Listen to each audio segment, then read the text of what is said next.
Город Чанчунь, столица провинции Цзилинь, в 5000 километрах от Татарстана. Население 24 миллиона. Здесь добывают нефть, газ, железо, золото и серебро. В провинции развиты машиностроение, нефтянка и химическая отрасль, фармацевтика, текстиль и пищевая промышленность.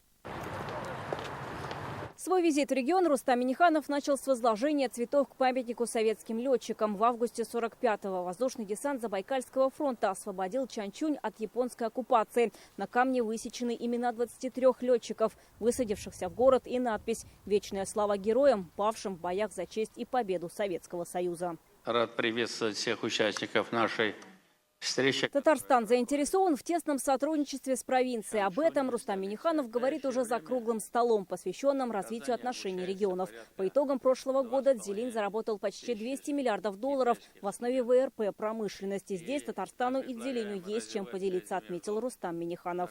Для сотрудничества Татарстана и провинции Цзилинь есть огромный большой потенциал. Следует вместе активно работать над его реализацией.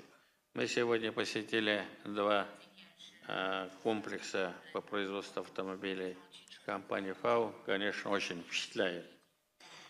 Считаю возможным установление партнерской связи, в том числе и между нашими муниципалитетами наших регионов. В Пекине действует торгово-экономическое представительство республики. В последний раз раис республики был в Китае в ноябре. Тогда Рустам Минниханов принял участие в открытии выставки высоких технологий в Шэньчжэне и провел ряд переговоров. В Казани работает Генконсульство Поднебесной. Новым витком развития сотрудничества между странами стал российско-китайский форум «Ростки», который прошел в Татарстане в сентябре. Татарстан – важная инвестиционная площадка. В условиях стабильного роста двусторонней торговли между Китаем и Россией стремительно растет и торговля нашей страны с Татарстаном, достигая исторических максимумов. Мы надеемся, что ваш визит, Рустам Нургалиевич, станет поворотным моментом и поспособствует развитию деловых связей между провинцией Цзилинь и Татарстаном.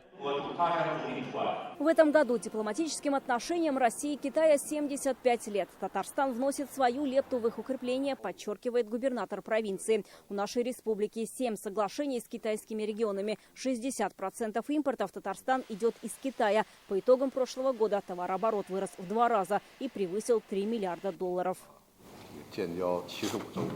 Приятно приветствовать вас в нашей провинции. Учитывая добрые отношения между Китаем и Россией, между Си Цзиньпинем и Владимиром Путиным, заложена хорошая база для сотрудничества. Мы уделяем большое внимание сотрудничеству с регионами вашей страны.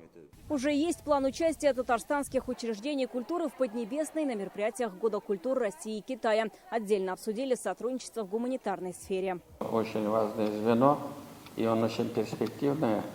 Это обучение студентов. Сегодня 2500 студентов из Китая обучаются в вузах Казани.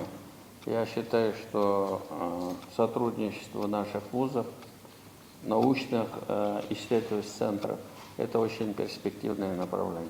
Как отметил Рустам Минниханов, дополнительным импульсом для развития отношений между Татарстаном и провинциями Китая должен стать саммит глав государств БРИКС. Он пройдет в Казани в октябре. Вероника Гайнудинова, Рамиль Галиуллин, Марат Хусаинов, ТНВ, Китай.